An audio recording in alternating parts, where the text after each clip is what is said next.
ભાવનગર શહેર કોંગ્રેસે કલેક્ટરની સામે પોલીસની કામગીરીના ઉડાવ્યા ધજાગરા।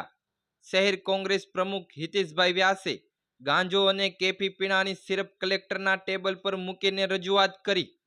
ભાવનગર શહેરમાં છેલ્લા ઘણા સમયથી પોલીસની કામગીરીને લઈ ઊભા થઈ રહ્યા છે ગંભીર સવાલો।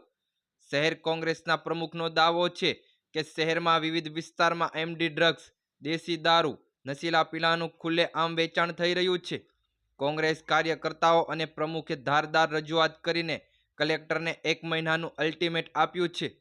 જો કે 1 મહિનામાં ભાવનગરમાં કાયદો અને વ્યવસ્થાની સ્થિતિ નહીં સુધારો તો અને પોલીસ કોઈ કામગીરી નહીં કરે તો ફરી વખત કોંગ્રેસ મેદાને આવશે। દર્શન આચાર્ય, ભાવનગર।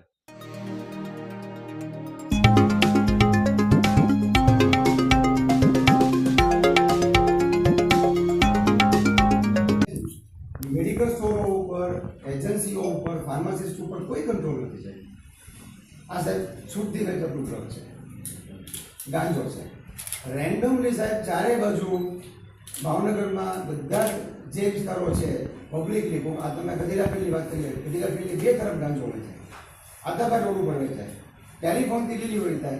आ साहब गांजो वने जोता वनस्पति लागे पण साहब आ કેટલો બધો અને યુવાન છોકરા છોકરીઓ આપી અને ઘણું